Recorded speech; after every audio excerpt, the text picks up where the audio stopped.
Après plusieurs années d'attente, Dumont-Nickel obtient le feu vert qu'elle espérait. Le gouvernement du Québec prolonge le décret autorisant l'exploitation du gisement de nickel et la construction de l'usine de traitement, une étape jugée essentielle pour permettre au projet d'aller de l'avant. C'est une importance capitale. C'est probablement la plus grande locomotive de développement économique de la région. Maintenant, on peut regarder de l'avant. Puis pour moi, c'est important que ce projet-là s'inscrive dans une vision des grands projets d'intérêt nationaux. L'Abitibi-Témiscamingue doit être sur la carte. Dumont-Nickel nous permet ça.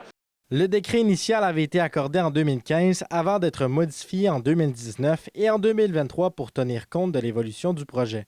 Cette nouvelle prolongation jusqu'en 2031 donne à l'entreprise le temps de compléter son financement et de convaincre les investisseurs de passer à la prochaine étape, selon le chef de l'exploitation, François Vézina. Bien comprendre qu'on est à une étape de construction, les investisseurs veulent des garanties que le projet va se concrétiser.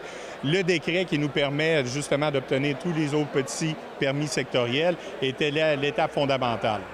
Si la décision finale d'investissement est positive, Dumont-Nickel estime que le chantier représentera plus de 1,2 milliard de dollars, tandis que les activités de la mine pourraient générer environ 440 millions de dollars par année.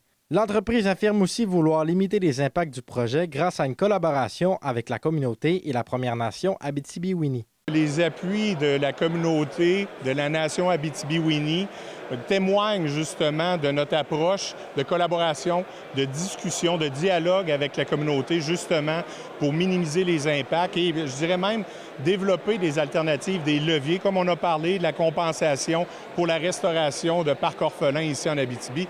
Donc, c'est à nous à imaginer, à être créatifs, puis de prendre un inconvénient et le tourner à un avantage.